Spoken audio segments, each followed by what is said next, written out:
Beleza. Tá aqui. Bom, bom dia a todos, né? Hoje é terça-feira, 26 de julho de 2022 e a gente inicia a nossa reunião, onde a doutora Jennifer Ruas vai falar sobre a identificação de pacientes, né, que têm IPMN de ducto secundário com baixo risco para evolução para câncer, né? Um estudo multicêntrico de vários centros europeus que mostra realmente quais são os números, né? Como é que a gente deve se preocupar em relação aos IPMNs de ducto secundário, que realmente agora cada vez mais, né, por causa da melhora dos exames de imagem, como por exemplo a ressonância magnética, têm sido identificados. Então, Jennifer, por favor, fique à vontade para apresentar esse trabalho para a gente, para que depois a gente possa discuti-lo. Obrigada, doutor. Então, esse é um artigo do Centro de Estudo Pancreático Europeu, né? Ele envolveu múltiplos centros de toda a Europa Ocidental e eles avaliaram os pacientes já com características de baixo risco de malignização no segmento a longo prazo, a médio e longo prazo, para avaliar se realmente o segmento é necessário e o risco, na verdade, de malignização nesses casos e de formação de sinais de preocupação. Então, as neoplasias mucinosas papilares intraductais de ducto secundário, elas correspondem à maioria das neoplasias císticas do pâncreas, que são prevalentes em aproximadamente 8% da população. Ela tem um comportamento mais indolente do que os IPNMs de ducto principal e os do tipo misto, e isso possibilita, em alguns casos, o acompanhamento, né? Então, se baixa o risco de malignidade. Desde 2006, o Consenso Internacional de IPNMs propôs que IPNMs menores do que 30 desses branch ducts, menores do que 30 milímetros, com citologia negativa e sem nódulos murais ou dilatação do ducto pancreático principal, poderiam ser então acompanhados. E em 2012, no consenso internacional, no guideline de consenso internacional sobre IPNM e cistos mucinosos do pâncreas, foi então introduzido os sinais de preocupação e os estigmas de alto risco, que levariam a gente à realização de ecoendoscopia para melhor investigação e indicação cirúrgica se algum outros parâmetros associados e já com estigmas de alto risco também já seria indicado direto procedimento cirúrgico, né? Que seriam sinais de preocupação. Seriam cistos maiores do que 30 milímetros, nódulos murais sem hipersinal, um ducto pancreático entre 5 e 9 milímetros, surtos de pancreatite aguda, paredes espessadas com hipersinal e uma alteração abrupta do calibre do ducto pancreático principal com uma atrofia pancreática distal.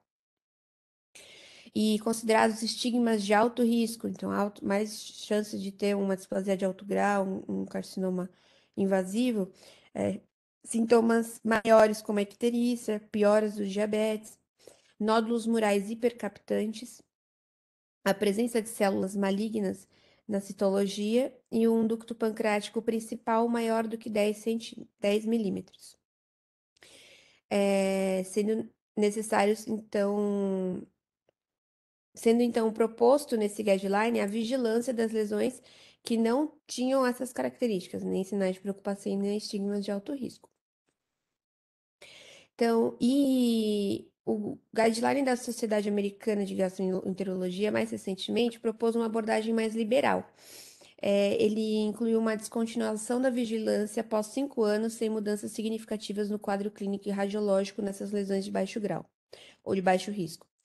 E então se viu necessário um estudo da progressão dessas lesões de baixo risco para avaliar a malignização, identificar os fatores que levariam à sua progressão, para poder ajudar a discriminar melhor quais dessas lesões devem ser acompanhadas e se realmente precisam.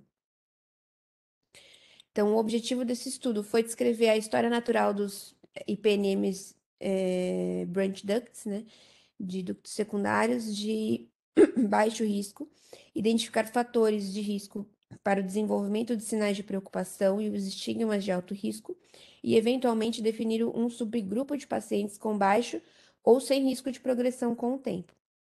Ele é um estudo multicêntrico, retrospectivo, avaliando prontuários e exames dos pacientes já em acompanhamento, desenvolvido pelo European Pancreatic Club, desculpa, que envolveu o San Raffaele Scientific Institute na Itália, Tampere University Hospital na Finlândia, a Clínica Universitária São Luc na Bélgica, Universidade de Verona na Itália, Complexo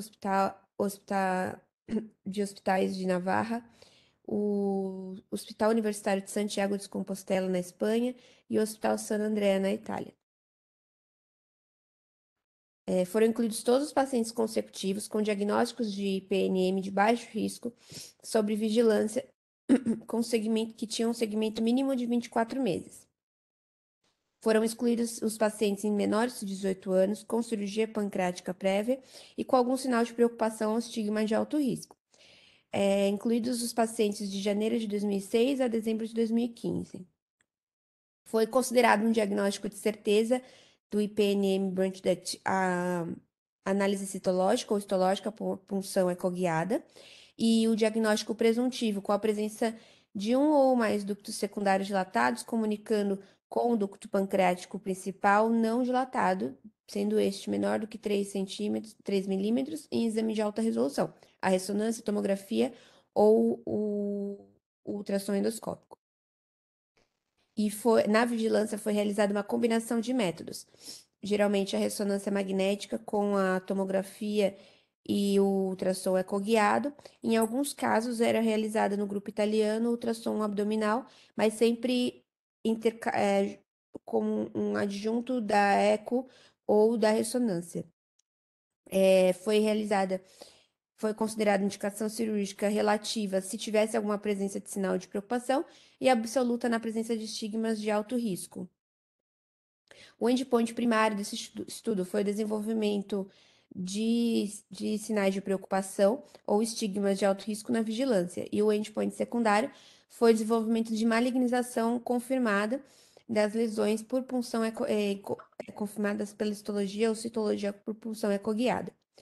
A análise estatística foi realizada Kaplan-Meier para avaliar a incidência dos sinais de preocupação e os estigmas de alto risco no segmento. E a análise dos fatores de risco para progressão foi vista com a regressão de riscos proporcionais de Cox, e os que foram significativos na análise univariada foram avaliados em modelo multivariado. Dos resultados, 1.153 pacientes eram elegíveis para esse estudo, mas 837 atenderam todos os critérios, com exames para poder ser avaliada o segmento após. 10% desses pacientes apresentaram sintomas, né? E geralmente inespecíficos. O mais comum foi a dor abdominal. Destes, a minoria era tabagista e o consumo de álcool também era em torno de 30% dos pacientes.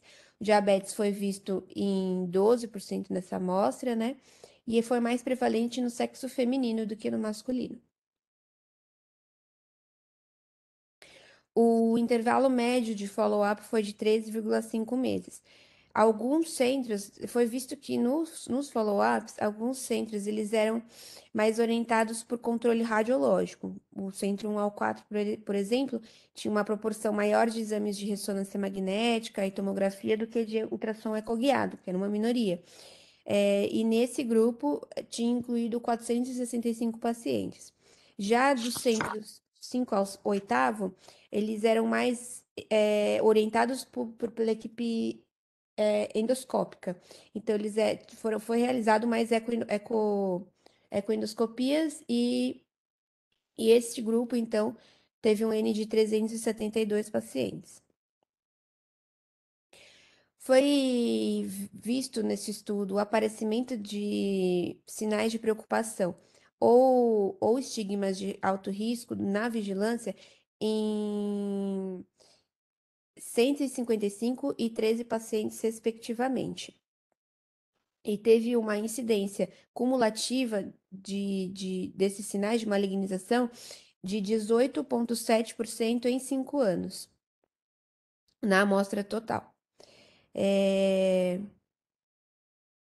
Então, foi visto, né, os pacientes, destes pacientes, 92%, 92,3% deles tiveram os sinais de preocupação e 7,7% estigmas de alto risco.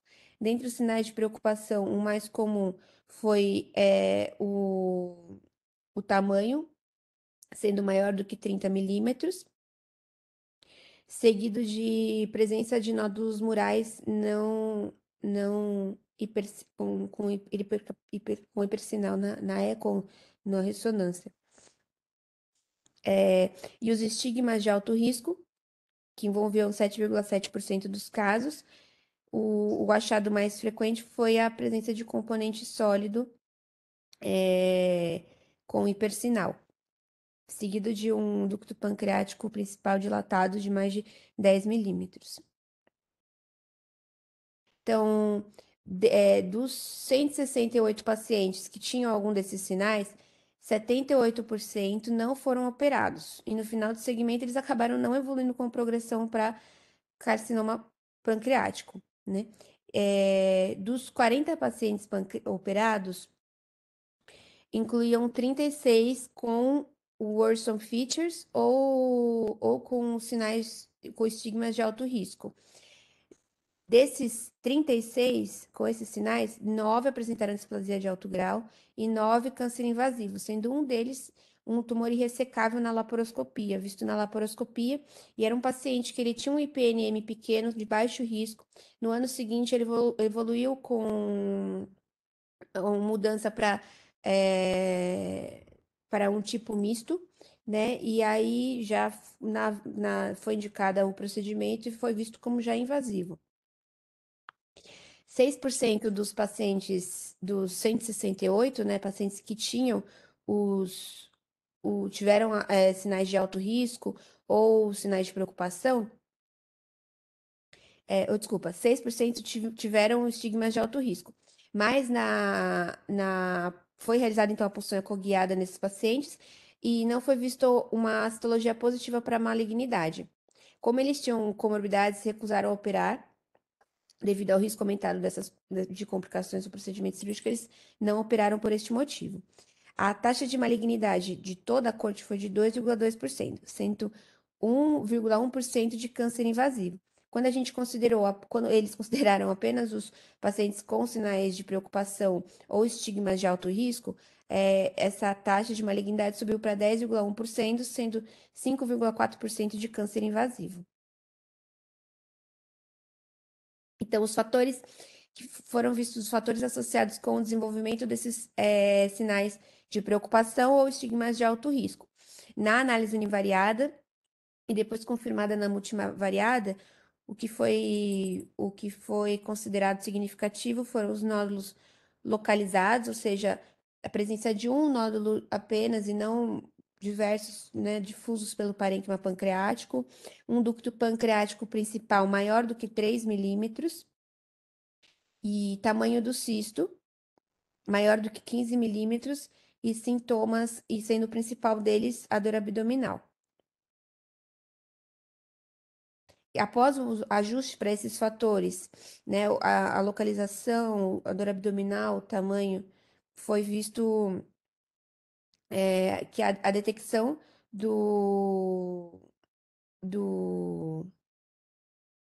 dos sinais de preocupação ou estigmas de alto risco foi maior no grupo onde foi realizada mais ecoendoscopias do que nos centros guiados por por ressonância magnética ao longo do tempo, né? Tem aqui nesse grupo. E foi visto um subgrupo de baixo risco para ter alto risco ou sinais de preocupação, que seria um ducto pancreático principal menor do que 3 milímetros, cistos menores do que 15 milímetros e assintomáticos. Nesse caso, nesse grupo foram incluídos 159 pacientes e a taxa de desenvolvimento dos worrisome features e dos estigmas de alto risco foi de 1,5% ao ano. E em 5 anos, essa taxa fica acumulada de 7,7% versus 21,5% no grupo com o ducto pancreático principal entre 5 maior que 3 e 5 milímetros, cistos entre 15 e 30 milímetros e os assintomáticos, e os com sintomas. Então, na discussão desse estudo, foi visto que o manejo não operatório dos IPNMs de ducto secundário com sinais de alarme ou estigmas de alto risco é uma estratégia segura, tem uma chance desculpa, sem, né? Sem o worrisome features e sem os estigmas de alto risco, é uma estratégia segura com uma chance de carcinoma invasivo de 1,1% no follow-up. Os fatores associados ao desenvolvimento desses sinais incluem um IPNM focal com um ducto pancreático principal entre 3 e 5 milímetros e um tamanho de pelo menos 2 centímetros. A estratégia de vigilância vai influenciar na taxa de detecção desses fatores, né? Foi visto que o ultrassom teve uma melhor detecção, principalmente da avaliação dos nódulos murais. Mas ele deve ser considerado quando o IPNM de ducto secundário de baixo grau sofre alguma alteração clínica ou radiológica.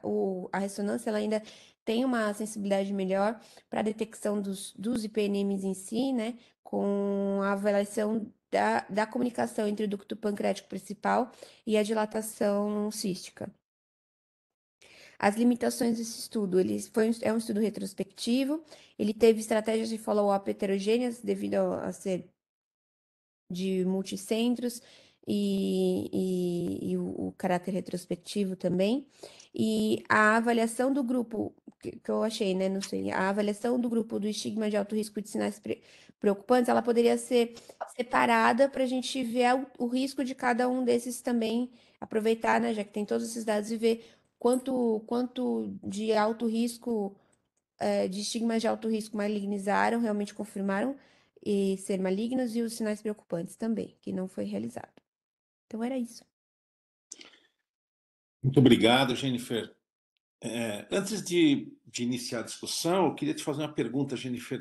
Quantos casos dessa coorte tinham o diagnóstico de certeza por ecoendoscopia?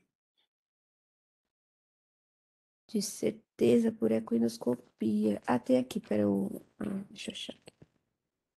Então, na verdade, o que eles falaram, eu não me atentei exatamente nesse dado aqui, doutor. Deixa eu achar. Então, enquanto você Procurar. procura aí, eu acho que na verdade, eu tinha separado esse trabalho justamente por causa disso, porque é o primeiro trabalho que fala de uma avaliação de IPMN de ducto secundário com diagnóstico de certeza, ou seja, baseado na ecoendoscopia. Mas ele ainda não esquece o chamado diagnóstico presuntivo, né? Tanto que ele determina isso, mostrando que no diagnóstico presuntivo, muito provavelmente, ele fez o acompanhamento devido aos exames de imagem que demonstram o tipo de lesão. E realmente chama bastante atenção que nessas lesões, né, de ducto secundário, a taxa de malignização é bem baixa, né? Ou seja, a taxa da coorte completa, né, com a evolução dessas lesões, ela chega a 2,2% para a taxa de carcinoma, e a taxa de carcinoma invasivo de aproximadamente 1,1%, mostrando que realmente a taxa de malignização dessas lesões ela é muito baixa. E vocês veem como a gente está aprendendo com isso, né? Antigamente a gente tinha um pouco de desespero em relação a esse tipo de lesão e a gente indicava o procedimento cirúrgico muito mais facilmente, a gente era muito mais beligerante em relação à indicação dessas lesões. E outra coisa que chamou bastante atenção é que nos centros que fizeram o controle com ecoendoscopia, com certeza eles identificaram muito mais worrisome features e high risk stigmata, né? Mostrando que realmente a ecoendoscopia é melhor do que a ressonância magnética para fazer esse tipo de avaliação. Isso chama bastante atenção, porque é isso que a gente fala há muitos anos, né? Mas esse foi o primeiro paper, né, que falou a respeito disso, que eu acho que isso é muito importante. Então, são dois pontos que eu queria salientar nesse trabalho. O primeiro deles é fazer o diagnóstico de certeza, através da ecoendoscopia com biópsia. Até aqui, ou até você vê como a evolução é bem lenta, né? A gente fala há muito tempo, nós já discutimos muitos papers aqui dizendo o seguinte: olha, a gente não sabe se realmente todas as lesões císticas que eles estão seguindo, como ducto secundário, será que são ducto secundário, né? Mas realmente isso chama bastante a atenção em relação a esse paper que é totalmente diferente. E também ele é um paper que mostra que a ecoendoscopia ela identifica muito mais lesões do que lesões intracísticas do que a ressonância magnética, que é uma coisa também que a gente já imaginava da nossa experiência pessoal. Então, a partir desses comentários que eu fiz, eu gostaria de ouvir a opinião de vocês, né? O que vocês acharam desse estudo, o que vocês pensaram, o que esse estudo pode contribuir para vocês na prática clínica diária. Há muito tempo eu falo para os meus pacientes que a chance de malignização de um ducto secundário é menor do que 5%. E agora, com esses dados, eu posso dizer que a taxa de malignização mesmo, que é do câncer invasivo, é de menos do que 2%, né? Ou seja, se aproxima 2%, tanto do câncer invasivo quanto do câncer em si. Então, eu gostaria de ouvir a opinião aí de vocês, por favor, fiquem bem à vontade para comentar. Eu acho que é um paper bem interessante e que nos reflete, né, a um pensamento bem interessante em relação a como acompanhá-los. Marcos, Raquel, Marcos Vinícius, fiquem bem à vontade. Próprio Otávio. Ou Fila. Fila. Eu O acho, Estou te ouvindo. tá, eu acho bem interessante. Eu acho que eles começam a dar o tom real dessa lesão. Eu só acho que a gente precisaria ter um time zero, sabe? Eu acho que a gente precisa acompanhar o paciente com um diagnóstico atualmente. Não dá para falar assim, olha, ele tem um ducto secundário menor que 30, maior que 30, tal, baseado em imagem só. Então, eu acho que você precisa ser o time zero para começar a seguir. E agora, eu acho interessante a gente começar a observar o tempo, né, que ele está sendo seguido e quando aparecem as alterações. Quer dizer, para a gente ter uma ideia dessa janela de chance de ocorrer uma neoplasia associada, e com isso a gente começar a entender qual é o tempo que leva para uma lesão ser maligna, né? Então eu acho que assim, de uma forma geral, nós estamos lidando com uma doença benigna e da mesma e talvez ela esteja no, tá bom, ela é um sinal, né, para aparecer um tumor invasivo, mas estou achando que quase cai no, no paciente que tenha outros fatores de comorbidade, quase cai na mesma chance de uma outra ocorrência, independente do IPMN. Então, tentando resumir, eu acho que é super importante termos um time zero, a partir daí começar a determinar segmento e tempo que eventualmente vão ocorrer as alterações. Então, vamos lá. A gente sabe que um tumor de estômago de precoce de 5 milímetros a um Bormann 3, uma linha de plástica de 4 a 6 anos. Uma neoplasia de cólon para atingir 2 centímetros e, portanto, ser avançada, né? São 2 anos. Então, qual é a janela? Né? 2 anos a partir de uma lesão deprimida, hein? Tá? No cólon. Então, qual é o tempo que a gente começa a ter essas alterações a partir de um time zero? Eu acho que eu acho que esse trabalho foi muito interessante para começar a tirar o peso mesmo, né? Porque toda a prática, como o Celso falou, que nós estamos acompanhando uma lesão de baixo risco, claro, e agora nós precisamos começar a ter uma ideia mais clara de quando eventualmente acontecem as alterações neoplásicas após a detecção do IPMN, né? Sabe, Fila, esse foi um trabalho publicado recentemente, né? E quando eu vi na metodologia, essa prerrogativa de que você tinha que ter o diagnóstico, não me importa se, nesse caso, por exemplo, acho que foi uma evolução, porque não me importa se é por citologia ou se é por histologia, tanto que você vê que também já tem um outro avanço aí. Eles falam em histologia também, coisa que você não vê, você não via. Então, provavelmente, algum serviço ali, que a gente não sabe qual está fazendo já esse tipo de procedimento. Ou seja, está fazendo a punção por agulha, muito provavelmente está fazendo com agulha core e está conseguindo alguma coisa das lesões císticas. E isso realmente é um avanço, né? Isso é um grande avanço. Porque não é fácil. A maioria absoluta das conclusões que a gente tem tirado ultimamente, elas são conclusões tiradas de follow-ups ou de segmentos de pacientes que não tinham confirmação. E isso é muito ruim, porque a gente sabe que existem outras lesões, né? Por exemplo, esse fim de semana, o professor Carlos Fernandes del Castillo, né, que é um cirurgião da Harvard, ele mostrou a quantidade de lesões císticas que existem, né? E às vezes lesões císticas únicas. E então a gente tem que ter essa noção de que pode acontecer e que a gente imagina estar identificando um IPMN e na realidade não é um IPMN. Isso vai com certeza mexer com os dados. Então eu acho que essa foi uma evolução grande. É o primeiro trabalho até hoje, depois de muito tempo, esse trabalho foi publicado recentemente, que eu vi isso. Eu acho que esse é uma evolução, né? Uma marca importante, evolutiva nos trabalhos científicos. Doutor Celso, então vendo Oi. aqui, é uma pena, mas ele não descreve mesmo o quanto foi diagnóstico definitivo e quanto presuntivo pelo exame de imagem.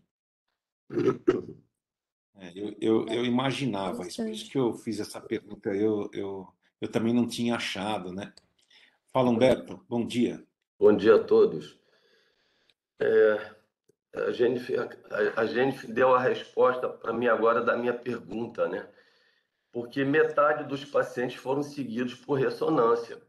Então, esse time zero aí importante, que eu também acho que o Filadel falou, já metade dos pacientes sai desse time zero, que foram seguidos por ressonância. Então, assim, outra coisa que me chamou a atenção é que um espaço, a média de follow-up foi muito curto, 13 meses. 13 meses é muito curto para a gente tomar uma decisão, né? Então, assim, o paciente que tem um cisto pequeno, menor que 2 centímetros, o ducto pancreático normal, etc. Esse paciente a gente não tem dúvida que você vai fazer uma ecoendoscopia, possivelmente se você tiver os dois métodos. Agora, quando funcionar? Quer dizer, isso é uma estratégia que não está definida. Esse time zero, que eu concordo com o Filadélfia, que a gente não sabe ainda, o tempo de progressão, quando é que a gente vai funcionar na prática? O paciente tiver com cisto acima de 3 centímetros, com nódulo moral, não, isso aí tudo bem. A gente está falando de dois extremos, né? Agora, no meio do caminho, o paciente com cisto de 2 centímetros, um ducto pancreático ainda normal, mas, enfim, é uma pergunta que eu me faço e que os colegas me fazem. Humberto, estou te mandando um paciente assim, você vai funcionar, não vai funcionar, né? Então, isso acho que continua, apesar dos trabalhos terem a tendência de mostrar, né, e a gente acreditar que a evolução é baixa mesmo. A gente discutiu aqui, durante as nossas reuniões, um trabalho publicado na Pancreatology um grupo da Itália de Verona, que a taxa de progressão em 8.900 pacientes foi de 20%, por World Sums Features e High Risk Stigmata. E desses, 11% foram para cirurgia. E desses 11%, ainda teve uma malignação de 30%, ou seja, no universo de 8.900 pacientes, 56 tinham malignidade. Então, assim, não foi baixa essa progressão para World Sums Features ou High Risk Stigmata. Será que nesse trabalho de hoje, o tempo curto de follow-up mostrou que a progressão é muito baixa e é um pouquinho maior? Então, assim, eu ainda continuo muito desconfortável na segurança de falar o que eu vou fazer com o paciente. Não os que estão nas duas pontas. Cisto pequenininho, tal, paciente jovem, enfim. O outro é o cisto maior, de 3 centímetros, com algum sinal desses aí, porque você não tem a dúvida né, de puncional, de pensar. E levando em conta a sensibilidade do método também na punção, né? Mas, enfim, eu assim, não. Desculpa, Celso, mas esse trabalho não me deixou na segurança de uma definição dos cistos do meio ali, que é um número relativamente grande, né? Que a gente pega também, a gente não sabe quanto tempo esse cisto está ali, né? Foi tudo achado incidental na grande maioria, né? É uma pergunta que eu ainda me faço. Bom dia, Não, Celso. Humberto, eu estou totalmente de acordo com você. Eu acho que, por exemplo, esse trabalho, ele é um trabalho que mudou um pouco exatamente esses pontos que eu destaquei, né, que a gente não via em outros trabalhos. Por exemplo, esse próprio trabalho de Verona que você destacou aí, que você falou, ele não falava em diagnóstico de certeza. Na verdade, ele só falava. Esse é o primeiro trabalho que eu vi que fala em diagnóstico de certeza. Mas eu acho que a sua preocupação é a preocupação de todo mundo, né? Por exemplo, eu sempre penso o seguinte, sabe? Eu acho que o IPMN, principalmente o IPMN de baixo, de branch duct, ele é um IPMN que chega com um exame de uma paciente ou mulher. A quantidade de homens é pequena, né? Você vê muito mais homens com IPMN do tipo 1, né? Ou do tipo misto, mas as mulheres você vê. E eu sempre deixo claro para elas o seguinte: eu tenho que participar com a família. O que é que eu vou fazer? Eu tenho, o Filadélfio sabe, ele pode atestar isso, eu tenho cada vez mais funcionado essas lesões pequenas, mas eu deixo bem claro para o paciente: olha, se você quer um diagnóstico de certeza, só tem uma forma, que é a cirurgia. Então você vai operar, vai tirar a lesão. Agora, se você quiser operar, perfeito, não está errado, mas é uma lesão muito pequena. Aí eu explico que a chance de malignidade é pequena, que tal, que o melhor seria nós fazermos esse diagnóstico, mas que quando a gente vai fazer o diagnóstico de uma lesão pequena, a maior complicação é você não conseguir fazer o diagnóstico, porque você não consegue quantidade de material suficiente. A partir daí, você pode ter outras complicações, como pancreatite aguda, como perfuração, como tudo aquilo que pode acontecer durante a endoscopia. Então, a maioria das pacientes, quando eu converso com elas, elas topam fazer a biópsia, tanto que a gente tem uma experiência bem grande em lesões pequenas, né? Em pequenas lesões da glândula pancreática. E eu acho que esse é um ponto que a gente tem que fazer, mas realmente esse trabalho não deixa a gente confortável de saber qual o momento da punção, né, para fazer o diagnóstico. Isso é uma grande realidade, que eu concordo totalmente com você. E metade foi. A minha questão, se a Jennifer puder responder, você perguntou a ela, eles não citam qual o percentual de diagnóstico de certeza. E metade dos pacientes seguiram por ressonância. Então, cai naquele grupo de não ter certeza, né? Quer dizer, foi pela impressão, pela evolução radiológica, né? Então, eu acho que esse trabalho essa metade aí devia para o grupo lá de Verona, então, entendeu? E a gente Não, eu acho o seguinte, por exemplo, eu acho que o ideal É pena que a gente, infelizmente, aqui no Brasil, por exemplo, o nosso serviço, eu recebo pacientes praticamente do Brasil inteiro. Isso fica muito difícil de você avaliar. Agora, esses centros europeus, eles recebem sempre o mesmo doente, então eles têm um follow-up, um segmento muito melhor do que o nosso, né?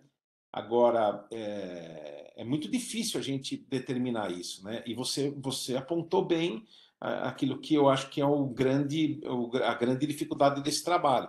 Eles deveriam ter simplesmente selecionado só aqueles que têm o diagnóstico de certeza, né? Mas você percebe que eles têm falado nisso, mas eles ainda têm medo de fazer a biópsia das lesões císticas pancreáticas. Muito provavelmente é isso que acontece. É isso que eu vejo. Bom dia, Marcos. O Marcos ligou a câmera aí, Marcos. O que você quer falar? Oi, tudo bem? Bom dia. Bem, o Bom dia, trabalho Marcão. tem uns pontos negativos que já foram comentados, né? E por ser retrospectivo, a falta de uniformidade de observação, isso que o Humberto comentou também, o tempo de follow-up é curto, né? Mas realmente o trabalho mostra, mais uma vez, que a frequência de câncer nessas lesões ela é muito pequena, né? Então, claro que a gente tem que ficar atento, né? Mas não preocupado como alguns anos atrás que se tinha essa preocupação, né? Como o Humberto comentou, na maioria das vezes serão achados assim incidentais, né? E na maioria das vezes o colega que faz ultrassom, né? Bem feito, né, já pode dar uma sinalização, né? Quando vem um quadro realmente sintomático, florido, aí tudo bem, a gente vai aumentar a investigação, né? Mais uma vez colocando que a ressonância é o exame de imagem de eleição, né? Tomografia, não, vamos buscar estudar o pâncreas, é ressonância de abdômen superior com CPRM, né? Então, isso. Agora, Celso, quando existe múltiplos cistos, né? Para funcionar fica difícil. Qual vamos funcionar? Mas cada vez mais eu concordo com você, se o cisto está ali, né? Tem 10 milímetros, 15 milímetros, 8 milímetros, né? Está numa posição boa. O paciente concorda, por que não funcionar? Quantas vezes, né, a gente funciona e é um processo inflamatório, uma pancreatite subaguda que teve, que se passou, né? E também você dá para o paciente, né, que é inflamatório e a questão de acompanhar, de vigiar, isso não acontece, né? O paciente fica mais preocupado. Então, vejo que cada vez mais, sendo possível, você tendo uma competência e uma posição boa, por que não funcionar, né? Porque já que os eventos adversos, né, de uma porção é um percentual muito pequeno. E você deixa o paciente fora dessa vigilância, dessa preocupação, né? Mas o importante lembrar é que o percentual de transformar em câncer realmente é muito pequeno. É isso mesmo, eu também concordo, porque, por exemplo, vamos supor,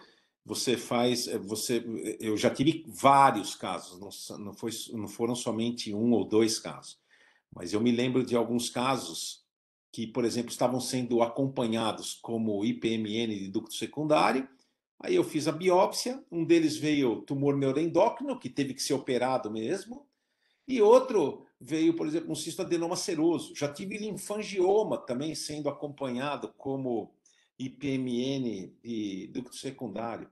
Então, quando você faz um diagnóstico como esse, você simplesmente dá alta, né, para o paciente, né? Por exemplo, um linfangioma. Você dá alta para o paciente, não precisa mais controle, não precisa mais fazer ressonância, ficar deitado lá 1 hora naquela máquina, que não é fácil também para os pacientes, né? Acho que isso que é importante. Raquel, você quer comentar alguma coisa? Bom dia, bom dia. Bom dia, Raquel. Sua internet hoje não está boa, Raquel.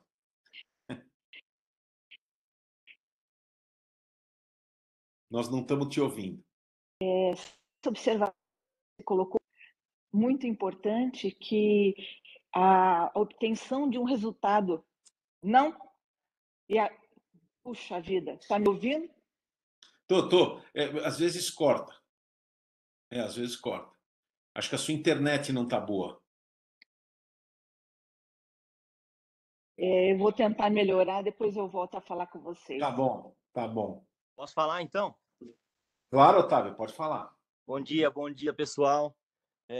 Bom Eu acho que dia. o Fila foi cirúrgico no que ele disse e resumiu em tudo que todo mundo comentou até agora. Se a gente não tem um diagnóstico, um marco zero, nós não sabemos o que nós estamos... A verdade é essa, nós não sabemos o que nós estamos seguindo. Nós estamos seguindo um sinal, que é uma lesão cística, né? Que nós sabemos que um dia pode ser que ela vá virar alguma coisa, mas, por enquanto, na maioria dos casos, não vai virar, vamos dizer assim, vai. Também, eu acho que na hora de puncionar, acho que é muito importante a gente tentar puncionar, sim, porque é o que o Dr. Celso falou, tem muito paciente que está seguindo o CIS, seguindo a lesão cística, achando que é um IPMN, e que um dia falaram para ele que vai virar câncer, e na verdade o diagnóstico é outro, é um outro tipo de lesão, que eu preciso operar, como operou esse neuroendócrino, ou era um cisto seroso, que a gente não precisa fazer nada, só precisa ficar olhando. E, assim, responder o que o Humberto disse, que fazer com esses cistos, eu sou também da escola do Dr. Celso, ou seja, tá fácil, tá uma posição boa, eu já aviso a família, ó, eu vou puncionar, não importa o tamanho, não penso nisso. Eu penso se tá fácil, é seguro, eu punciono justamente para tentar ter esse marco zero que o Fila disse. Mas isso sou eu. Se a gente for procurar na literatura, nós não vamos achar nada a respeito disso. Um faz isso, o outro faz aquilo, não existe uma padronização, né? Justamente porque nós não sabemos o que esses cistos vão acontecer. Então, Humberto, eu sinto em te decepcionar duas vezes. A primeira não tem essa resposta, e a segunda é que o Flamengo não vai ganhar nada esse ano. Fica tranquilo. É isso aí. Bom, Celso, oi, fala, Raquel, pode falar. voltou o meu som agora? Tá melhor? Não, agora tá ótimo, Acho que se você deixar a Então, câmera desligada, vai melhor, acho. beleza. Então, o que todo mundo falou, eu penso assim também, uma vez você encontrando um paciente com cisto pancreático, o ideal é que você tenha um diagnóstico do que se trata, e isso só pode ser feito exatamente por uma análise histopatológica ou citológica, embora nem sempre, mesmo com punção, a gente obtenha esse diagnóstico. Eu acho que a grande questão que esse trabalho levantou, mas não traz a resposta, e que a gente sempre fica na dúvida, é até quando nós vamos seguir esses pacientes de cistos de canal secundário, que não têm estigmas. Então, no meu entender, até o momento, eu vou seguir sempre se esse paciente tiver condições, ou seja, se ele não tiver comorbidades, um status que já diga que ele não tem nem condição cirúrgica. Então, o segmento, porque eu até o momento eu não tenho essa certeza de dizer que eu devo parar, porque eu não sei exatamente quando iniciou esse processo, para saber se ele... E não sabemos em quanto tempo transforma, como o professor Fila falou, se isso leva muitos anos e que eu só vou descobrir isso daqui a 15 anos, 20 anos ou não. Então, é esse o comentário que eu queria fazer em relação ao segmento dessa população. Perfeito, Raquel. Eu também concordo com você. Eu acho que ele levanta essa lebre, né? Mas realmente não dá, não nos mostra, né, qual que é o caminho a ser seguido. E a gente tem várias dúvidas mesmo. Eu também concordo. Estou totalmente de acordo. Quem quer falar? A Raquel tocou no ponto importante também, né? Quer dizer, na vida real, é o que a Raquel falou, uma mulher de 40 e poucos anos que aparece com esse cisto, que fez uma tomografia, fez uma ressonância por algum outro motivo, e funcionando ou não funcionando, tendo o diagnóstico de IPMN ou não, se a gente for seguir essa recomendação da Associação Europeia, que é levar o cisto até quando o paciente pode operar, e quando é que pode operar? Se for na mão de cirurgiões experientes como o Surjan, vai operar com 70, 80 anos, então vai fazer segmento a cada 2 anos com ultrassom ou com ressonância durante 40 anos da vida dela. Qual é o custo-benefício disso aí, né? Então, assim, eu tô repetindo porque é o que acontece. A gente não tem nenhum trabalho mostrando que seguiu 15 anos, 20 anos. Eu não me recordo disso, que a gente tenha discutido. Pode ser que eu não tenha o conhecimento do trabalho e que ele exista, mas essa é a vida real, né? Então, você vai chegar com o paciente, e dependendo do grau de entendimento, de aceitação, o paciente vai ter que fazer o quê? 20 ressonâncias, 40 ressonâncias na vida, quantas ultrassonografias endoscópicas, né? E levá-lo até uma idade que pode operar. Ela pode operar o quê? Com 60, com 70? Então, tem muitos pacientes que falam assim, doutor, não é melhor eu operar logo? Entendeu? Então, você vai falar o quê? Ah, tá bom, pode operar, aí complica. E pode complicar mesmo. E aí, poxa, entendeu? Então, assim, eu continuo, confesso que eu continuo, assim, meio perdido na história, sabe? Eu continuo meio perdido. Não é fácil, não, Humberto, não é fácil. Bom, agora vamos ouvir o que o Fila quer falar alguma coisa. Eu Fila, acho que é fica à vontade. importante isso que o Humberto falou agora, mas eu acho que quase todo mundo aqui, uma boa parte tem cabelo branco, não é? Talvez, assim, começar a tentar imaginar como é que é a nossa epidemiologia, né? Porque, primeiro, o Celso chamou a atenção, olha, lá são centros que seguem o doente, quer dizer, o paciente fica centralizado, coisa que nós não temos aqui. Segundo, nós não temos um banco de dados, quer dizer, se eu remetesse, eu estou falando vocês, claro, se a gente remetesse os nossos diagnósticos para algum centro que ficasse arquivado e que a gente pudesse começar a entender o que se passou, a gente começa a ter uma epidemiologia própria do nosso local, porque senão a gente vai ficar a vida toda importando, olha, lá na Europa acontece isso. Isso é um problema. Como é que funciona aqui, né? Tem variações de meio ambiente, claro. Bom, então a primeira coisa. A segunda assim, o que aconteceu ao longo dessa nossa vida aí, né? Quantos casos você estava seguindo e que você viu uma transformação? Tudo bem, o Celso acho que tem um número aí na cabeça, quer dizer para o paciente, olha, é menos de 2% que você tem uma chance de ter problema. A minha impressão é que é muito menor ainda.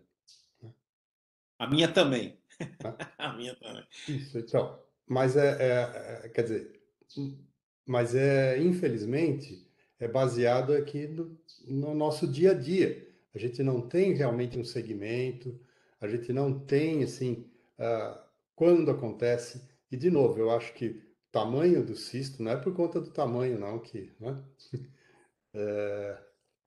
Que isso vai acontecer. Então, qual é a lesão-alvo que vai determinar uma preocupação real, né? Esses pontos que o pessoal coloca aí, de uma forma geral, eu acho que são bem frouxos. Tudo bem, eu acho que são parâmetros, eu acho que devem existir, mas nenhum deles me deixa assim, falar, puxa vida, esse, sabe? Porque ele coloca le- condições de alto risco quando ele faz uma punção e vê célula maligna lá, pô. Aí já é o próprio, não é? Na verdade, não é alto risco, já é, né? Ô, Fila, eu vou falar uma coisa aqui para todo mundo aqui refletir. É óbvio, a gente tem uma experiência muito grande com punção, né?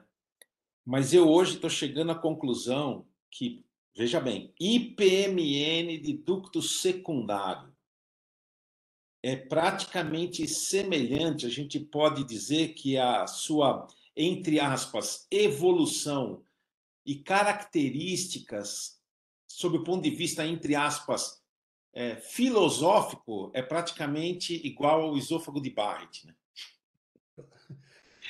Como é a Desculpa fazer essa loucura, né? Essa diversão maluca, mas eu acho que realmente, assim, eu tenho encarado, porque, por exemplo, todo mundo fala, olha o cuidado que você tem que ter com o esôfago de Barrett, porque vai virar câncer, vai não sei o que lá. Eu vou te ser sincero, eu tenho 35 anos de endoscopia. Já fiz endoscopia pra caramba em esôfago de Barrett. E todas as vezes que eu peguei um câncer em esôfago de Barrett, ele já estava lá. ele já estava lá.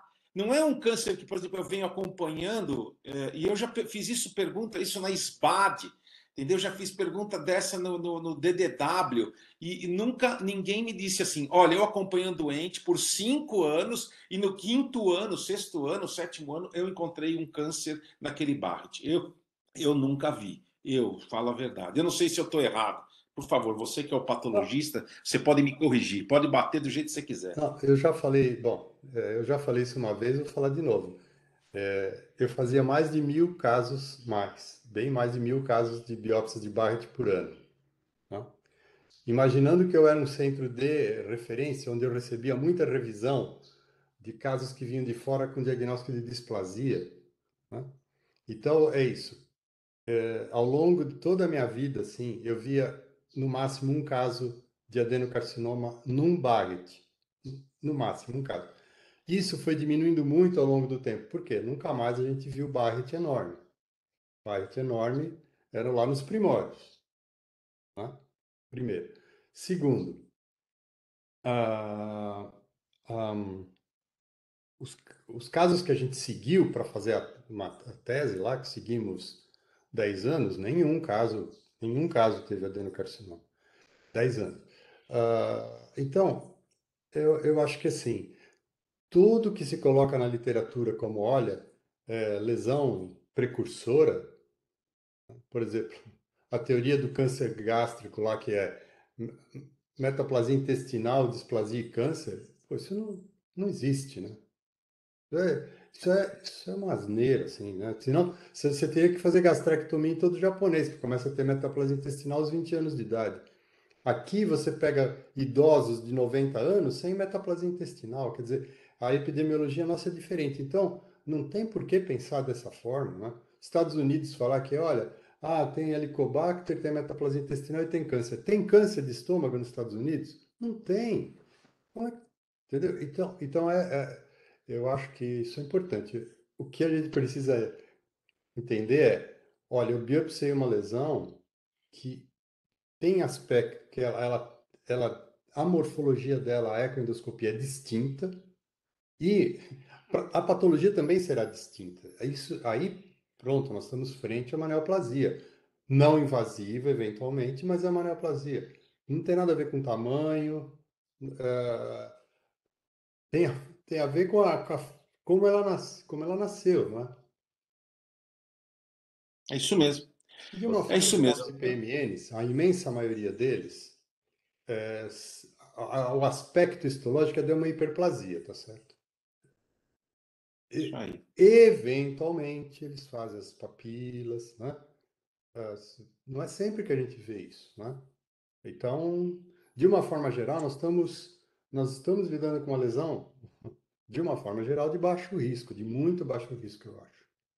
Agora, Eu também precisaria acho. ter um segmento para a gente falar a cada quanto tempo a gente vai realmente seguir. Isso que eles falam, segue a cada 5 anos, eu também acho um deslargar, né? Tá certo. É isso aí. Celso, eu queria fazer um último comentário desse. Posso? Pode falar.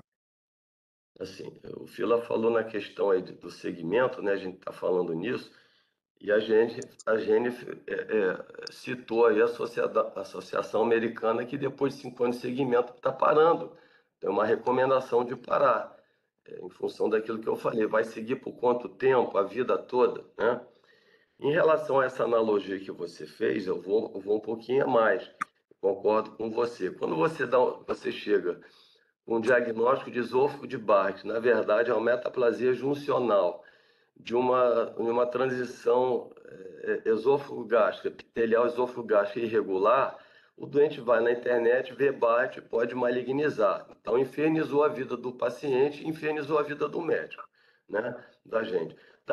Aí eu vou traçar um paralelo. Da mesma forma, você pega uma punção de um cisto de PMN de ducto secundário que vai malignizar pouquíssimo, mas se você tem esse diagnóstico, o paciente vai na internet, ele vai ver que pode malignizar. E, na verdade, o que o paciente quer saber é o seguinte: é benigno ou é maligno? Eu tenho que operar ou não tenho que operar? Então, fica muito difícil a gente conversar com o paciente em termos percentuais e de segmento. Em 20 anos, mas eu vou fazer exame 20 anos. Então, eu estou batendo nessa tecla que é muito difícil na vida real você colocar isso no paciente. Ele vai lá, olha, você tem uma biópsia, uma citologia, uma histologia de IPMN de ducto secundário, você vai seguir, não tem problema. Ele vai lá na internet e vê que tem uma malignização que seja de 2%. Para ele não é 2%, vai ser 100%. Ele vai querer operar, vai questionar, enfim. É isso mesmo. Né? Essa analogia aí. Eu vou pedir agora para o Rodrigo das Filas, quer falar alguma coisa? Eu só queria falar em relação ao Celso, que tem muita experiência com publicação. Se você publicar uma série dizendo assim, olha, essa aqui é a minha série de 30 anos de experiência, não tive nenhum caso de malignização, esse teu trabalho é publicado? Não, É isso. muito É provavelmente isso. não. É isso. Então, voltando para o Barrett, o trabalho que falou que Barrett precisava de metaplasia intestinal tinha 21 casos e tinha 3. Nos 21 casos tinha 7 adenocarcinomas. Isso é irrealidade. Agora, não publica, né? Então é isso. Coloca a tua vida aí, 30 anos. Olha, não vi malignização. Não publica. Esse É verdade. Então, aí é isso. Aí o coitado do doente vai ler a internet, essa maluquice aí. Exatamente. Rodrigo, eu queria saber qual que é a sua opinião a respeito do coisa. Você vai dar a palavra final como cirurgião, né? Porque no final, quem opera o paciente é você, né? Então, e você que vai ficar com a bucha, né? A gente aqui só está no meio termo, mas você que vai ficar realmente com a bucha. Então, bom dia aí para você. Bom dia, acho que eu vou acabar servindo como um certo contraponto parcial. Uma coisa que eu acho que na minha cabeça é absolutamente passiva e que vem sendo recorrentemente dito hoje. Eu invisto em diagnóstico e invisto diagnóstico o máximo possível. Não é infrequente, para não dizer infrequente, acho que quase 100% dos casos em que eu começo a seguir um paciente que muitas vezes já era seguido, eu repito todos os exames, isso vai incluir uma nova ecoendoscopia. Então, assim, você está perguntando para mim assim, mas Rodrigo, você tem um paciente que você começou a acompanhar, ele já tinha uma ecoendoscopia de 2 anos atrás, você repete a eco? Eu repito, tá? Não foi uma nem duas vezes que uma realização de uma nova ecoendoscopia, daí feita, Celso, por você, pelo Eloy, ou pelo Otávio, é sempre um dos três, mudou completamente a conduta, tá? Por que eu estou dizendo isso? Teoricamente, não seria possível que a gente não tivesse respostas muito mais firmes sobre o manejo do IPMN, sabendo que, sei lá, já tem dezenas de milhares de casos publicados e séries, né, acumulando dezenas de milhares de pacientes, ou quiçá, hoje em dia, centenas de milhares de pacientes. E as discussões sempre são recorrentes. Acho que, provavelmente, por um motivo, discrepância de investigação nesses pacientes.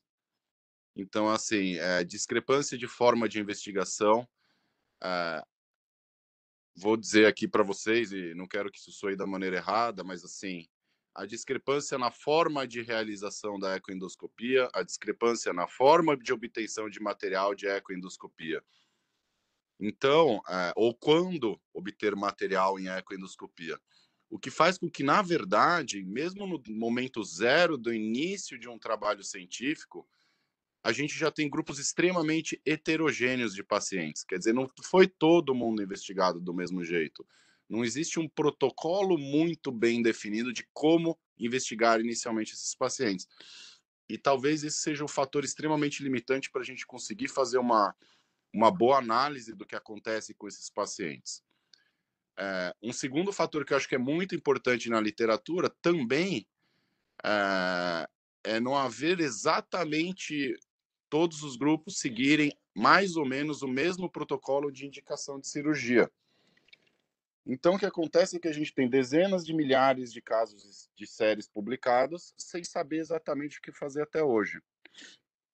Então, assim, eu sempre invisto muito no diagnóstico, às vezes eu repito exames, e é impressionante como pacientes seguidos há alguns anos você simplesmente repete uma eco ou às vezes repete uma ressonância e você pode mudar a sua decisão terapêutica.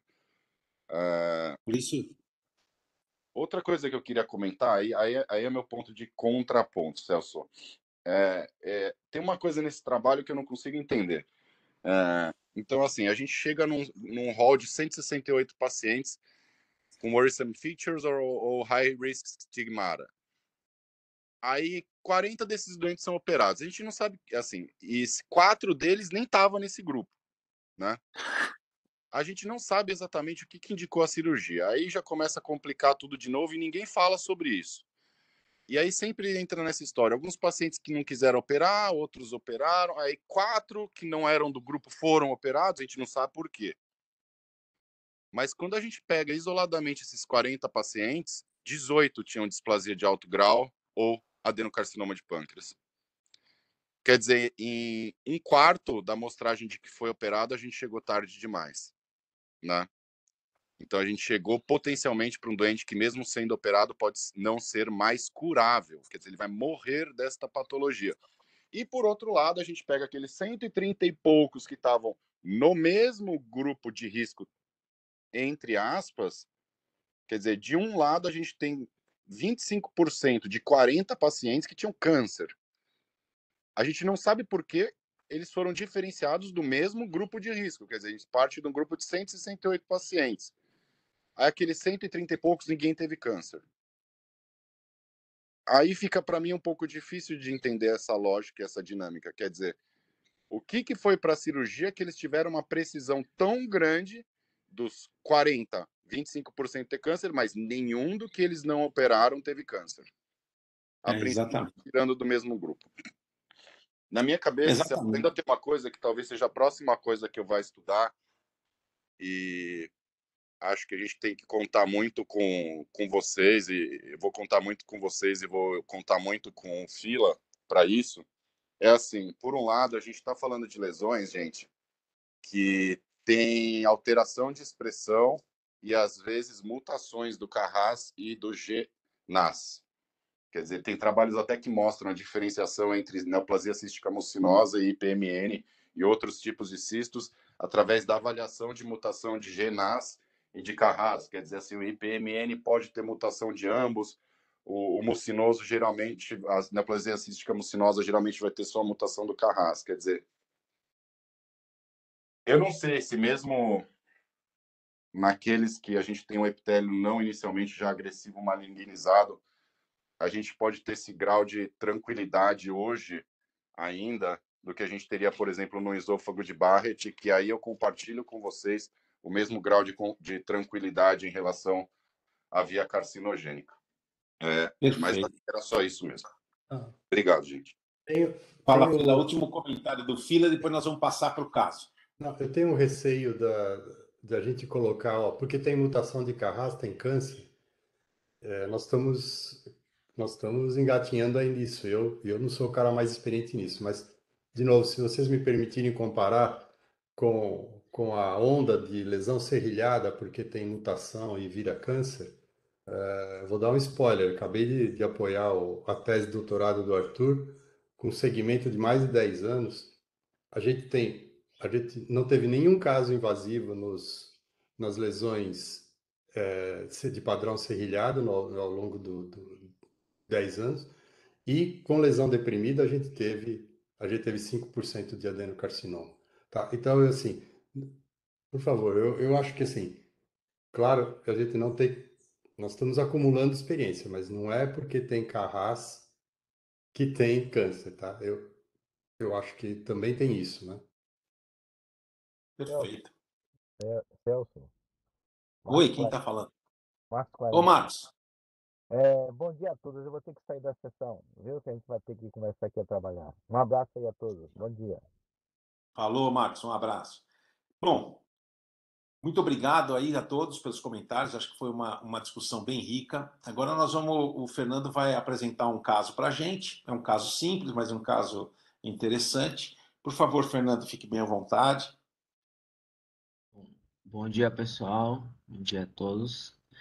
Eu vou apresentar aqui um tema que tem muito a ver com o que o Dr. Celso estava falando, né? Sobre a orientação ao paciente. E tem muito a ver também sobre o artigo que a Jennifer apresentou aqui na reunião, tá?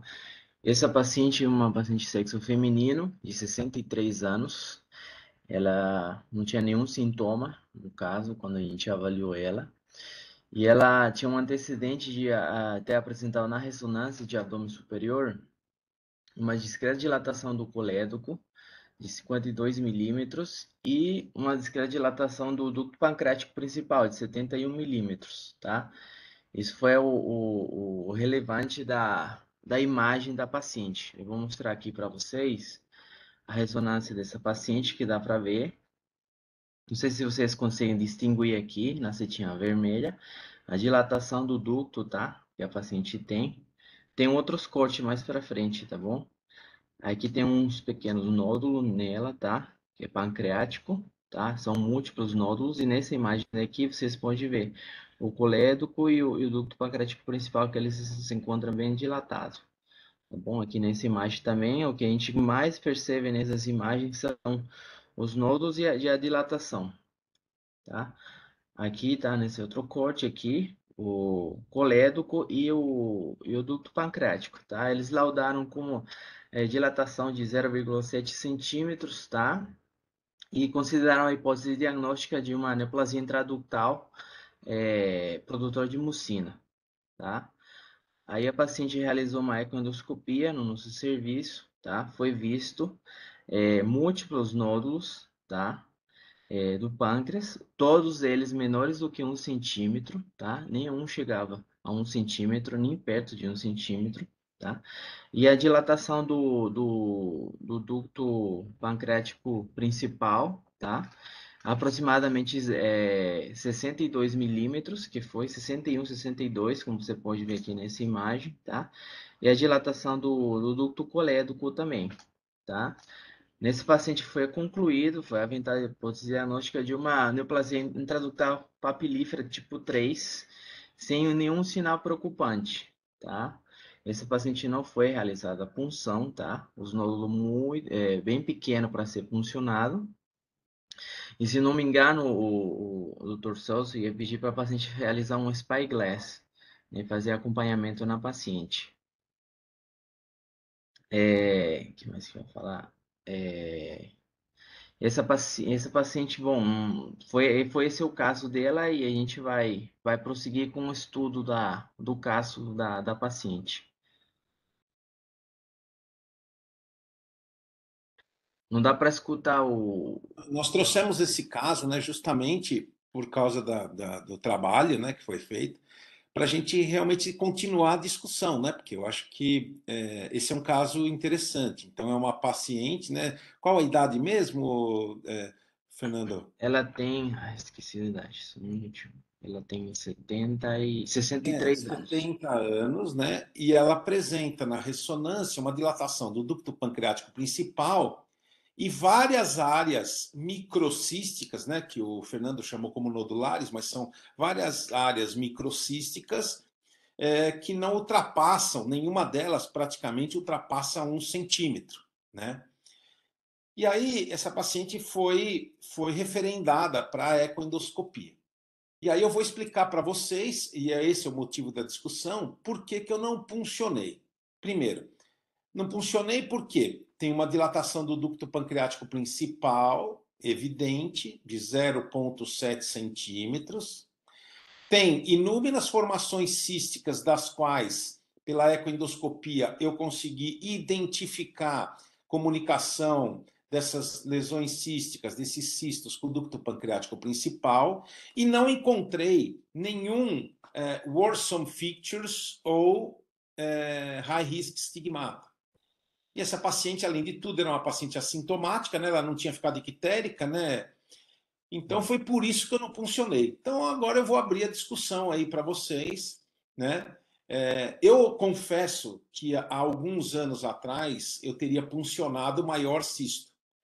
Mas hoje eu estou bem tranquilo em dizer que neste caso em especial, que é um tipo 3, né? Ou seja, dilatação do ducto pancreático principal mais uma lesão, a chance, mais lesões secundárias, a chance de não ser um IPMN realmente é praticamente nula. Eu nunca vi na minha experiência pessoal, nenhum caso como esse, mesmo aqueles que foram operados por apresentarem qualquer outro tipo de lesão, não ser um IPMN. Então, por isso que eu optei, né, por não puncionar esse caso. Queria saber o que vocês acham, qual que é a opinião de vocês. Humberto, o próprio Marcos Vinícius, acho que ele deve estar aí, o Otávio, por favor, fique bem à vontade. Ou o Fila.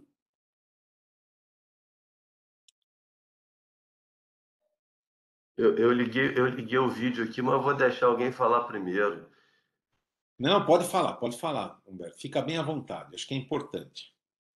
Celso, Marcos Vinícius, eu também não faria punção nesse paciente. Perfeito. E por que você não faria punção? Qual é a sua interpretação? Primeiro, porque, como você falou, os sinais são muito clássicos. A imagem é clássica de um IPMN. E segundo, porque a probabilidade de você não conseguir material, certo? É pequeno demais, o cisto. E terceiro, a probabilidade de pancreatite aguda. Eu não funcionaria Fora esse que paciente. exatamente. Você vai impor um risco ao paciente. Né? Exato. Perfeito. Agora, eu quero deixar claro o seguinte: se esse paciente tivesse uma ectasia do ducto, por exemplo, chegasse a 0,6 e tivesse uma lesão simples, única, um cisto único, eu teria puncionado. Não sei se você está de acordo, Marcos. Mesmo com a mesma dimensão, menos de 1 centímetro? Menos de 1 centímetro. Ah, Celso. Eu teria puncionado, porque a chance de ser uma outra coisa existe. Ah, tá. Eu tenho um caso horrível. Existe a chance, por exemplo, de ser um cisto seroso. Existe a chance de ser um linfangioma. Então, nesse caso, eu tentaria. Vou te contar um caso que eu estou vivendo agora. Uma paciente acabou ficando minha amiga. Essa paciente já chegou para mim com o diagnóstico de IPMN, tá? Feito por outro local, tal. Bom, chegou. Quando eu fiz o exame, já com a indicação de uma cirurgia de Whipple, paciente de 36 anos de idade. Aí, quando eu fiz a equidoscopia, a gente já tem alguma experiênciazinha, a gente consegue desconfiar quando uma coisa não é aquilo que se fala. Eu achei, olha, isso aqui está parecendo mais cisto seroso. Falei para a paciente, né? Uma lesão de 12 milímetros, né? Que tinha sido puncionada e não tinha tido material. Eu falei, isso aqui está com cara de cisto seroso. E ela não queria puncionar de novo, porque já tinha tido um problema durante o outro procedimento dela. Tinha tido muita dor, ela não queria puncionar. Ela falou assim, olha, isso não está aparecendo em PMN. Eu não puncionei porque a família não pediu. Conversei com o cirurgião, falei, olha, vamos observar melhor essa moça, não sei o que, não operou. E era um cisto seroso. E acabou com a vida da moça. Ela tem pancreatite de repetição, foi feita por robótica. Ela tem tido pancreatite por repetição. Acabou com a vida da moça. Acabou com a vida da moça. Um cisto seroso. Entendeu? Nós temos. Marcos, desculpa, não, peraí. Eu preciso falar, Celso. Mas pode falar. Que fosse um IPMN 12 milímetros na cabeça, 36 anos, foi indicado uma DPT? É exatamente essa pergunta que eu ia fazer para o Marcos Vinícius aí. Não, Marcos. A indicação não foi minha, não. Eu sei. Eu sei, Marcos. Mas a gente tem que se explicar, né, Marcos? A gente tem que se explicar, né? Nós entendemos que você quis demover o cirurgião de operar. Exatamente. Ainda mais não abriu um mão porque seroso, mas que fosse um IPMN, né? Tipo, qual que foi o fator de decisão para operar um IPMN de 12 milímetros, né, na cabeça? Existem coisas que a gente não consegue explicar, viu? Eu estou contando esse caso porque eu estou vivendo esse caso. Essa paciente ficou minha amiga. Ela acabou com a vida da moça. Acabou com a vida da moça. Ela tem pancreatite de repetição, entendeu? Ela está com dilatação do ducto, Marcos? Como é que é? Ela tem hoje numa ressonância ou numa ecocontrole ou qualquer exame de imagem de dilatação de ducto? Não tem. Porque estenose da duodeno jejunal, da pancreato jejunal, né? A única coisa que eu vi nessa paciente, eu tentei entrar na alça, certo? E por robótica, eles fazem uma maneira diferente, né? Eles colocam como se fosse, eles fazem como se fosse um B2, né? Vamos dizer assim, coloca a alça saindo no estômago. Eu entrei e não consegui achar de jeito nenhum desses ductos. Mas uma coisa que me chamou a atenção é que quando eu entrei com o aparelho quase inteiro dentro dessa alça, e ela melhorou. Eu percebi que quando eu fiz essa manobra de colocar o aparelho dentro dessa alça, eu vi um fluxo biliar aumentado e ela ficou pelo menos uns 6 meses sem ter. Ela está tendo crise de pancreatite assim, a cada 15 dias ela tem uma dor. É uma vida horrorosa. E melhorou. Então eu acho que pode ser essa alça que esteja dobrando também, tá? Então eu penso que seja isso. Porque ela não Marcos, tem. Pode falar. nossa, perdão. Duas coisas, vai. Em algum exame de imagem tem algum tubinho na anastomose?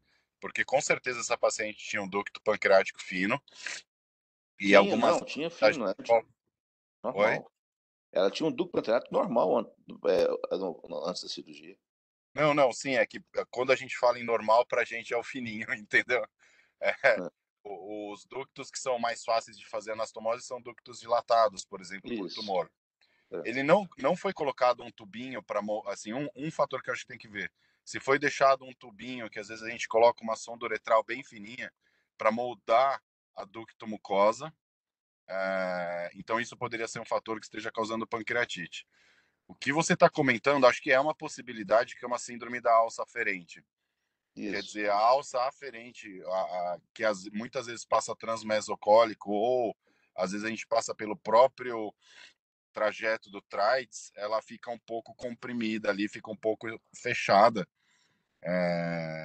E aí você tem uma alça aferente que antes de chegar na anastomose gástrica, ela fica dilatada. Só que geralmente a manifestação clínica disso é colangite. Então, assim, acho que pode ser uma síndrome da alça aferente, ou tem uma estenose da anastomose, ou foi moldada com um tubinho. E aí, nesses casos, se tem um tubinho, a paciente faz pancreatite, às vezes esse tubinho não migra, geralmente ele cai depois de um tempo. Aí vai ser muito difícil de melhorar essa pancreatite, se por acaso tiver esse tubinho aí. Não tem esse tubinho, e nem foi colocado na cirurgia. É isso aí. Eu tenho formação cirúrgica, eu sou cirurgião, eu fiz muito hiponomelar lá nos anos atrás, na fase inicial da minha vida de cirurgião, eu fiz muito hipo, certo? Então a gente tem uma certa experiência com isso aí, tá? Essa moça é um caso que é angustiante, viu? O que essa menina tem passado. E ela teve tudo para não fazer isso aí, mas fazer o quê, né? Não, isso é uma coisa que acontece. Eu já tive a oportunidade de ver aqui, eu, o Otávio, a gente já viu isso. Realmente é uma situação difícil. Mas eu acho que a gente tem que focar aqui no nosso paciente aqui, que eu acho que essa é uma coisa importante. Eu queria para você do caso. O que te preocupa? Quanto que está dilatado o vírus? Perdão, porque eu tive que... 0,7. Você está mais preocupado com o vírus, com a dilatação do vírus, ou com as lesões de branch duct? Não, na minha, eu acho que eu trouxe esse caso justamente para mostrar para vocês que hoje, com a ecoendoscopia, quando você tem uma lesão como essa, onde você identifica pela ecoendoscopia a comunicação da lesão cística com o ducto pancreático principal. Você não tem uma única lesão cística, você tem várias lesões císticas. E você tem um ducto pancreático dilatado, esse caso não é um IPMN do tipo branch duct. Esse caso é um IPMN misto. Isso tem que ficar claro, gente. Isso tem que ficar claro. Quando a gente discute... Não, só para terminar. Uma das coisas que eu percebo muito, Rodrigo, é que as pessoas, tanto os cirurgiões quanto os ecoendoscopistas, eles confundem muito isso daí. Uma coisa é um IPMN que tem uma dilatação do ducto primário, um tipo 1. Outra coisa é um branch duct. E outra coisa é esse caso aqui, que é um caso misto, entendeu? Então, agora você pode comentar, pode ficar à vontade. Minha pergunta é exatamente sobre isso. Então, assim, a gente tem o IPMN misto, tipo 3. A gente tem uma multiplicidade de lesões de branch duct. E que a gente sabe que quando tem essa multiplicidade, acabamos de ver no artigo anterior, quando a gente tem essa multiplicidade de lesões, o risco de malignidade dessas lesões secundárias císticas é menor ainda. E tem uma dilatação do ducto pancreático principal, que muitas vezes a gente se preocupa mais com o IPMN, um comprometimento do ducto principal do que de ductos secundários. Minha pergunta é o seguinte: quando você pega um caso desses e você fica mais preocupado com o componente de ducto principal dessa doença ou de ductos secundários? Porque se você fica preocupado com o componente de ducto principal, e quando a gente tem multiplicidade de lesões, a gente tem sempre se concentrar, obviamente, na lesão de maior risco, aqui eu ficaria mais preocupado com o ducto principal e colocaria muito em segundo plano essas lesões de ducto secundário, e pensaria muito mais em investir no acompanhamento e focar minha preocupação no ducto principal. Perfeito. Acho que o seu raciocínio é perfeito. Acho que você resumiu tudo aquilo que eu queria dizer. Nesse caso, eu acho que o mais importante é você controlar com ressonância magnética, principalmente ressonância magnética 3 Tesla, onde você vai ter uma avaliação muito melhor, e não com ecoendoscopia. Por quê? Porque esse é um IPMN onde a chance de ter neoplasia é no ducto pancreático principal, e não nas lesões do parênquima pancreático, nas lesões císticas, que pela ecoendoscopia não tinha nenhum, entre aspas, sinal preocupante. É isso que eu penso. Ô Celso, fala, Humberto. Queria fazer um comentário também em cima do que o Marcos Vinícius colocou. Então, na verdade, o que a gente vai discutir agora é a conduta, né? Então, se por um lado a gente viu o caso do Marcos Vinícius com uma conduta que agregou uma morbidade, uma iatrogenia tremenda, né? E agora com esse caso aí, o que vai se fazer? Então, o meu comentário é o seguinte, né?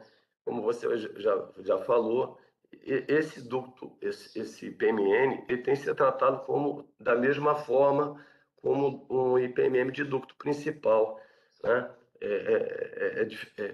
Os dois grupos, tipo o tipo de ducto principal e o misto, são tratados da mesma forma. Então, minha questão é o seguinte: você não tem, apesar da imagem ser clássica, etc., né, pela ecoendoscopia, mostrou muito bem, você não tem o diagnóstico histopatológico.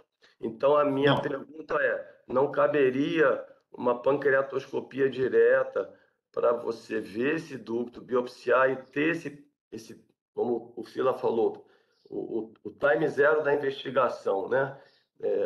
Dessa lesão? É uma pergunta que vai seguir só por imagem, ou você não vai porque com 0,7 milímetros, 0,6, né, para 0,7, eu acho que cabe um spyglass aí, né? Porque a dilatação, sim, exatamente. A dilatação é cefálica, né?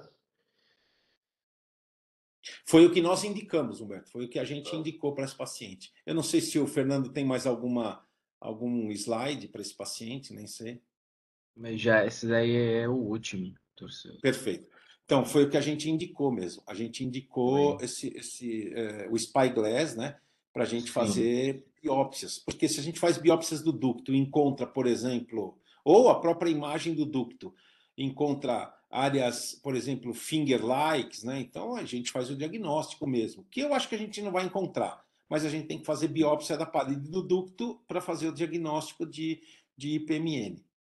E se tiver displasia, né, aí a gente vai repensar no procedimento operatório. Mas a minha tendência, isso se você quiser ir buscar o diagnóstico, mas nesse caso em especial, eu hoje me sinto muito seguro, num caso como esse, é por isso que eu trouxe esse caso, um caso muito simples, né, em acompanhar esse paciente, com imagem mesmo. Que eu acho que esse aqui é um dos pacientes que a gente não tem dúvida de que se trata de um IPMN, né? Mas só que um IPMN misto, que, entre aspas, também não entraria não entraria no follow-up, não entraria na coorte do estudo anterior, tá? Não entraria. Isso tem que ficar claro. Eu não sei se alguém quer fazer mais algum comentário. Celso, Oi. Fala. E esse colético dilatado, essa paciente já tinha sido colecistectomizada? Já era colecistectomizada. Então, por isso. Então, tá bom. É, por isso. Alguém quer fazer mais algum comentário? Raquel? Raquel está quietinha Então, lá. Celso, não. Nesse caso, eu faria um segmento precoce no primeiro momento. É o que eu sempre faço.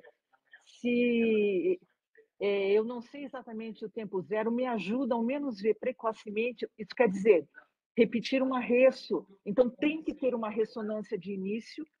E, se não tinha sido feito, se foi como, eu peço uma colangiopancreatografia por ressonância e repito em 6 meses no primeiro momento. Porque eu quero saber Perfeito. se é uma modificação precoce. Concordo plenamente, é isso mesmo. Mais algum comentário, gente? Perfeito. Bom, como nós não temos mais nenhum comentário, eu quero mais uma vez agradecer a presença de todos, né, nessa nossa reunião. Quero desejar a todos uma boa semana e um bom final de semana, e a gente se vê agora no próximo mês de agosto, né, na reunião do programa de capacitação complementar em endoscopia avançada da via biliar e pancreática. Muito obrigado pela presença de todos, boa semana e um bom fim de semana a todos. Tchau, tchau. Na próxima semana a gente se vê.